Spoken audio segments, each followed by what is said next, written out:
Good afternoon everybody, and a very warm welcome to Mildenhall and Vollmer, and today I have a layout update for you. I have a number of bits and pieces which has arrived on the layout today. One big piece being a brand new locomotive, and then lots of other little bits and pieces which has also turned up, and also to talk about other bits.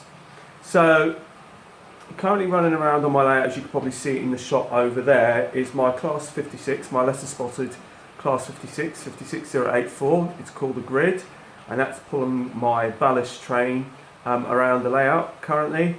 And just passing that is my Class 67 on my network rail test train. So what do I have to tell you? Well, today, we'll start with the small stuff first. Today I received an envelope. That's what I received. I received an envelope. And on my last update, I did actually say that I was going to be doing some renumbering of my locomotives, of one of my Batman 450s. And so I managed to speak to John over at Precision Decals, and he doesn't actually have it listed. And I think I may have mentioned it in my last video, that according to RM Web, if you contacted him, he could actually do the decals for you. So that's precisely what I did. So I sent him an email and he said, yeah, that's fine, I can do that for you. What would you like? So what I decided to do is, there's a banner on my YouTube channel with a 450, and that Class 450, that photograph was taken when it was South West Trains and not South Western Railway, as it's now known. And I decided that because it's a South West Trains unit rather than a South Western unit, that I was going to use the unit number that was on my banner. And the unit number that was on my banner, and according to my photographs that I have backlogged on my computer, was 450122.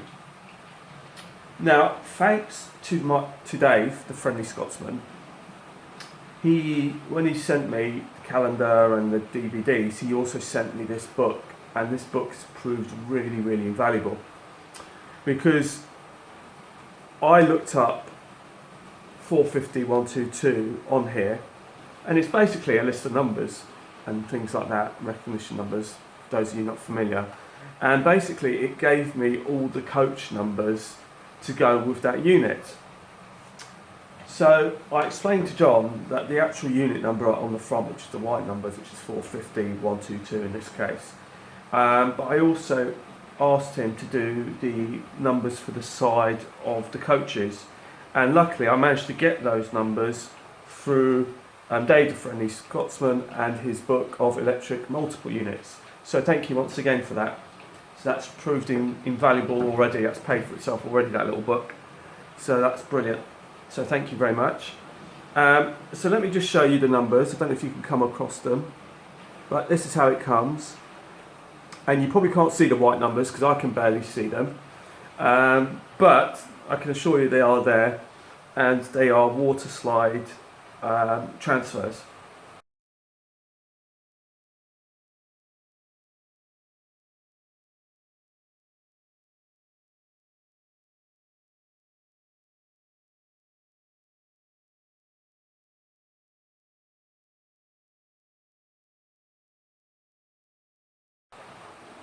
So that's the first thing that turned up today on the layout. So thank you very much for John at Precision Decals for being able to do that for me. I'm very grateful for that. Ooh, excuse me.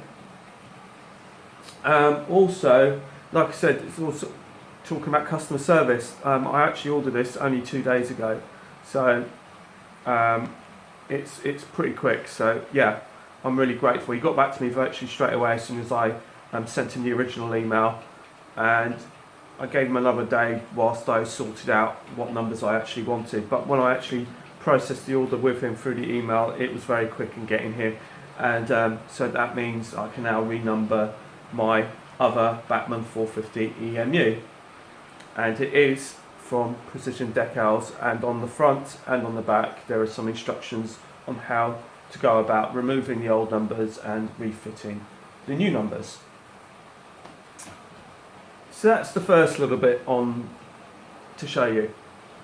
The second bit to show you is I bought some skips. Not terribly exciting, I know. So that's another little piece to show you. So let me just turn you around and I'll just show you the skips. So as part of my diorama here on the corner, I wanted to add some skips. So there's one there, which is a little diddy one. And then it's a pack of two, and this one is the slightly larger one. And these are from Model Scene. They're really lovely, and I think they are really nice, good quality skips, to be honest. And they're really nicely presented, and you can get them in a plain yellow. You can get them with unbranded yellow. You can have it with a customer with a yellow skip with a customer's number, or you can have this orange one with the customer details. We can have a blue one with the customer details. So I chose to go for this orange one, which I thought was just really, really lovely. So one of them is going to go here, and one of them is going to go at the other end where the bulldozer is working.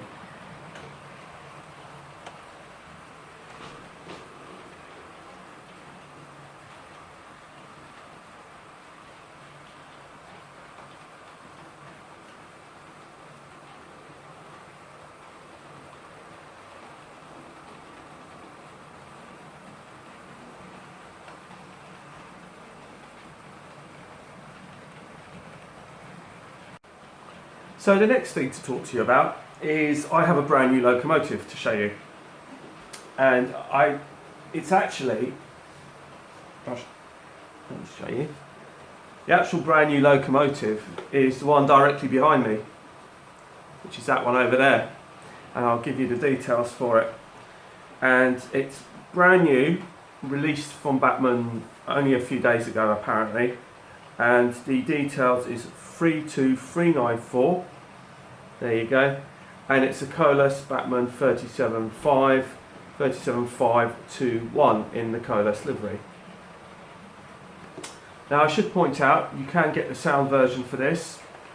This isn't the sound version, this is the plain version. So I picked that up, and I managed to get a decoder, and this is a brand new decoder from Gagemaster, again newly released, and it's a Ruby decoder. I'm not exactly sure what the differences are, but that is a Ruby decoder to go into my Gagemaster, into my Batman 37.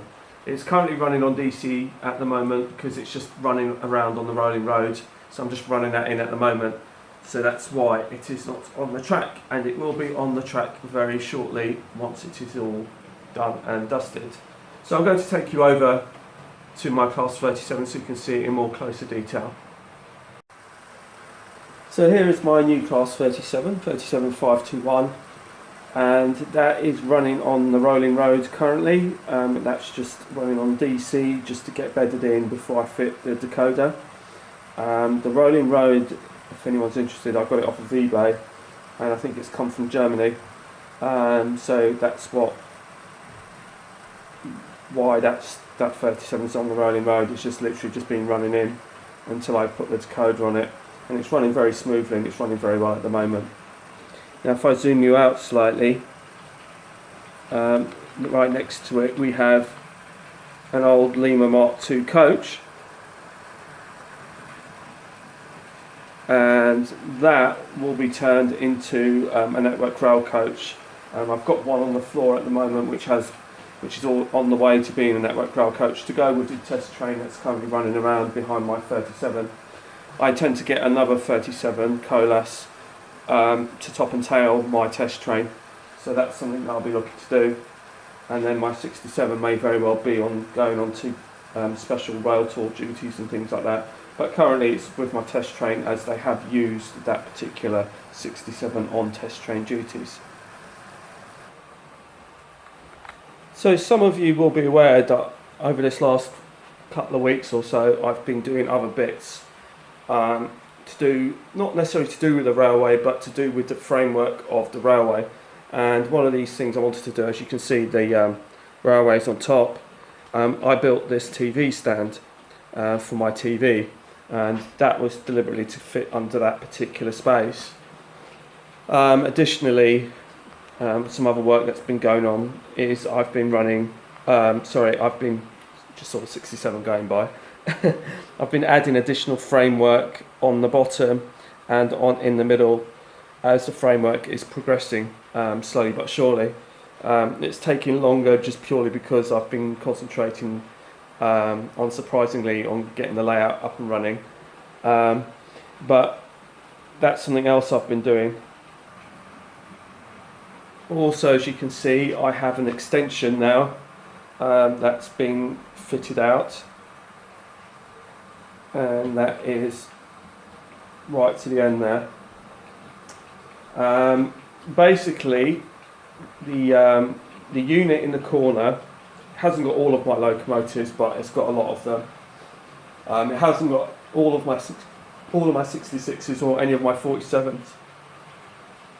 That unit is basically a unit that came from Argos, and I've basically modified that, and it looks exactly the same, but what I've done is I've actually mounted that onto wheels, and it runs very, very smoothly, because obviously those of you who know that this pulls out, but obviously now it's bolted. You've got the extension which is bolted on that end there, just 2 bolts to bolt that on. Obviously I can't pull it out now without having to move the extension, so I had to find a way of being able to move the extension out. So the way to do it is I've mounted the unit on wheels, and the extension, the actual framework, is actually, it's not at the moment, but it will be screwed to the actual unit itself, and so that won't really go anywhere.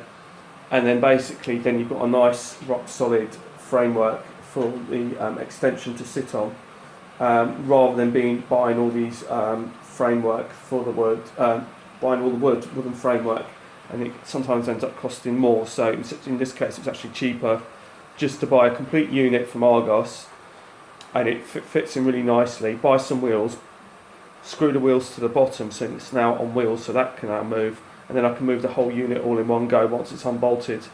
And I've left some gap between the unit and the wall over at the far end there, so I can actually then, when it comes to unbolt it, I can actually spin it around, so I can then pull out the layout.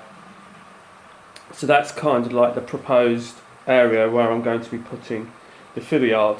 Now, as it turns out, before I put the wheels on it, I'd used my old unit, which was exactly the same as that one, except it was wooden colour. It didn't really fit with the living room, so that's why I bought this one. But the dimensions were exactly the same, so I can basically base the framework over my old unit until I've got this new one which I picked up and built yesterday, and basically the top fits seamlessly on the top of this unit. And like I said, I've mounted the wheels on it, but before I did that, it wasn't quite level, so by adding the wheels I've actually managed to make sure that the actual extension is completely 100% level from end to end. So that's one of the other big things that I've done. I haven't built the board for it yet. Now, as you can see, there's a gap between here and the windowsill, and I've got the radiator, so the radiator and the heat can go up through that gap there, and also I'll protect it from underneath as well also. So yeah, it should work, but to be honest with you, it's the only real proposal that I've got really to keep it semi-permanent and out of the way. It's basically 7 feet between there and that bit there, so that's 7 foot my fiddle yard. So I'm proposing to put another separate board on the windowsill so I can have some further sidings. So I'm proposing doing that as well, but I'm not sure yet. This is still kind of work in progress, but it's a start. So this concludes the end of the video for today. So I'm just going to leave you with a few running shots of the 56 and my 67 before my next video, whenever that will be. So take care, and I will speak to you soon. So bye from Mildenhall and Vollmer. Bye bye.